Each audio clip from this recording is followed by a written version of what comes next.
morning, everybody. Today what I'm going to do is I'm going to show you guys how to change the transmission fluid and your AGL gear drive lubricant in your Sportsman 570. I'm sure it's similar for some of the other Polaris vehicles, but this is my first time doing this. I had my bike serviced at the 25-hour mark, but me and a buddy of mine were planning a trip to the forest, so I was kind of in a hurry and didn't give them time to change all the fluids and do the full 25-hour service. So I decided I'd do it myself. It looks pretty simple. Checked a couple videos already on YouTube, and I'll go ahead and show you guys what it takes to get it done. Again, this is full-blown, nothing fake, all live. So let me pause the video so I can get my tools out, and then I'll walk you guys through the tools that I needed to get the job done. Be back in a sec. Alright, so I'm back. Didn't realize, since this is my first time changing this demand drive fluid, that when I put the winch on, it kind of blocked the fill plug. So it's looking like I'm gonna have to take the winch off to be able to access that fill plug, which is kind of buried back there. And I'm not sure if you can see it. Let's see if I can zoom in.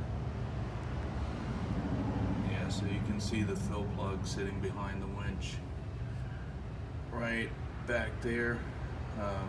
Definitely can't get to it unless I take that winch out.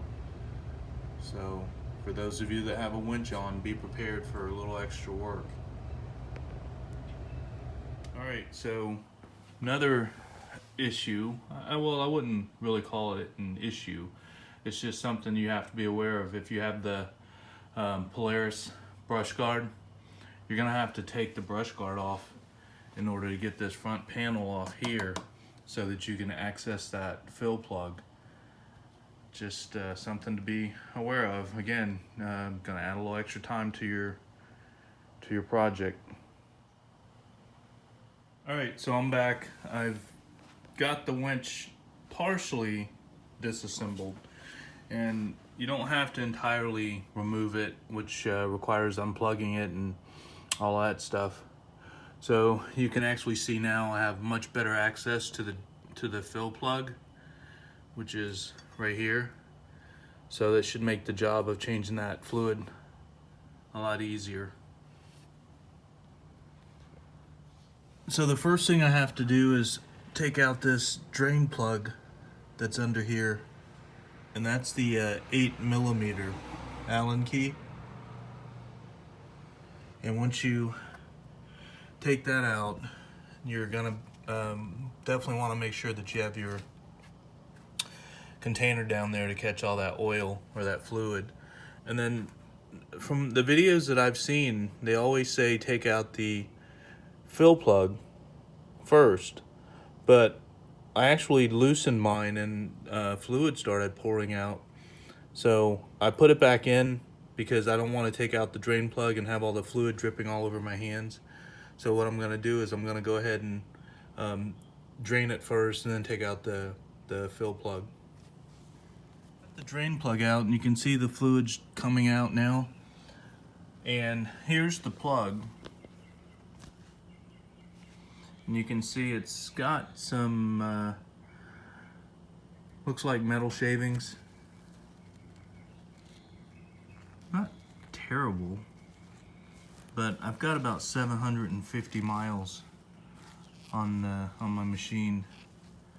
So, and I'm not sure if this stuff's supposed to be black or not, but definitely want to clean that plug off before you put it back in. Something else you want to do after you get this plug out is just check that rubber O-ring on there. Just make sure it's in good shape before you try and put it back on. If not, you got to replace it because you're going to wind up losing your gear oil. And if you're out in the middle of the woods, man, that's going to be a bad day for you. I'm going to go ahead and take that fill plug out, and let's see if the fluid drains a little bit better now that I have the fill plug out So here's the fill plug. Doesn't appear to have the magnet on it like the drain plug does, which kind of makes sense, but you also want to check the O-ring on there, make sure it's in good shape before you put it back on. After I took out the fill plug, I didn't notice the fluid coming out any better or any more, so I'm not real sure if you need to even take it off until you get ready to fill the fluid. So I could double check and make sure I had the right fluid capacity. Okay. And it shows in my manual that demand drive fluid capacity is 9 ounces. Are you asking me a question? You want to be sure that you get the correct amount of demand drive fluid. It shows in my specifications that I should be using 9 ounces. When you put your plugs back in, make sure you torque them to the right foot-pounds or inch-pounds. And for the 570 Sportsman Touring, the fill plug gets torqued to 8 to 10 pounds. And the drain plug gets torqued to 11 foot-pounds. So my manual says to change the demand drive fluid every 25 hours if you use your machine for extreme use. That is definitely not what I do, so I will not be changing it every 25 hours. But I will tell you that I will never use any fluids in my machine that are not made by Polaris or recommended by Polaris. I'm a true believer that they tell you this for a reason. Your machine's built using these fluids, so why would you risk changing to something different? So I'm going to go ahead and put this fluid in. It says 9 ounces. I recommend you get a funnel, and I would fill until it runs out. That way you're guaranteed to have the right amount of fluid. What else I recommend that you do is, before you fill this thing, go ahead and get you a paper towel or a shop rag and put it under the drain plug or the fill plug. That way when it starts to pour out, you're not dealing with a mess and you have less cleanup. Fluid in, and it is right to the bottom of where the threads go into the transmission. And 9 ounces, it's not very much. So, and you know, my paper towel theory didn't work as well as expected, because you can still see I've got some fluid dripping out, but oh well, real world, live and learn. So I'm gonna go ahead and put the fill plug back in. One thing that really made the job a lot easier is using that 10-inch extension, and you can see the 8mm Allen key on the top of it. So make your job easier if you had one. Not necessary, just gonna make it a little difficult and a little harder to reach the fill plug. So something else I did for those of you that have the winch is, when you take your screws out, the mounting screws, if you don't have anybody here to help you, you probably would benefit from having some wire to just hold that winch in place so that you don't have to keep fighting it wanting to fall on you. So I've got it all done, got it all put back together. Just kind of in cleanup mode now.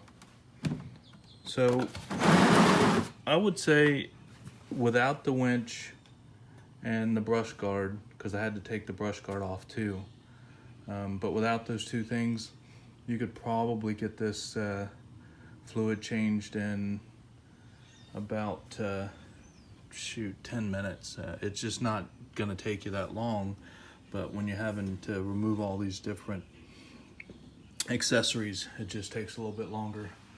So I'm gonna move to the transmission fluid.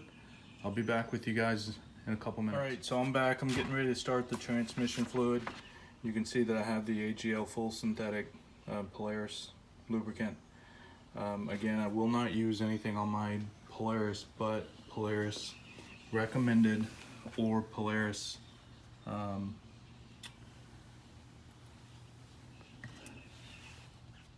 Polaris manufactured items. And if you look at on the 570, up underneath here, you can see the drain plug sits right up, right up here. There's your drain plug. And I'm kind of a neat freak. I like to keep my stuff clean, so I'm trying to avoid having all the excess transmission fluid running into the frame. So I stuffed a paper towel there and see if it helps at all. But I believe that is the same 8mm that we use for the AGL fluid. Let me stick that in there and we'll see. It's the same. Yeah, it's the same thing, so it's 8mm. So let me go ahead and get this thing drained out. I'll be back with you in a second. All right, so I got the plug out. You can see that the transmission fluid's coming out. Man, it's pretty black, so it's the first time it's been changed since I bought the bike. And my guess is that it's a little overdue, but I think we'll be okay once we get it changed. I haven't had any issues, but I got the plug here, and you can see very similar to the demand drive plug. That thing had all kinds of black mung and metal shavings on it, so I'll go ahead and get that cleaned off. You also want to check your black rubber O-ring, make sure that that thing's in good shape, again, just so you can avoid any leaks when you reinstall it. I'm also going to go ahead and take out that fill plug again, just to see if there's any advantage to taking the fill plug off while you're trying to drain it, see if it lets any more fluid out. But you can see it's sitting back here. Apologize for the video, but I'm trying to do this by myself, so you can see that's your fill plug on your transmission, and it's up on the left side, right across from the rear wheel. Very easy to get to, should be pretty easy to get changed. So there's the fill plug, and as you can see, that fill plug is as clean as a whistle, so I don't think there's any issues with debris getting up that high, but the drain plug definitely catches all the garbage. Again, check those O-rings, make sure it's good, it's not cracked or anything. But yeah, I cleaned off the drain plug, and you can see that that thing now is spotless. There's not a speck of anything on it, and that's what I would recommend yours looks like when you're done. Clean all those metal shavings, all the extra grease. I even tried to clean the threads just to make sure that there was no contaminants that could get inside that transmission. So I'm gonna go ahead and get these plugs put back in. Make sure you torque them to the right specs. My manual again says 20 to 25 pounds for both the fill plug and the drain plug. The makeup of the AGL transmission fluid is different, so you don't want any of that stuff being mixed up. And again, I stuffed a couple paper towels in there to try to keep cleanup to a minimum. And it's going to take the entire bottle, which is 1 quart or 32 ounces. So I would try not to spill any unless you have extra. So I'm not going to say it's a problem.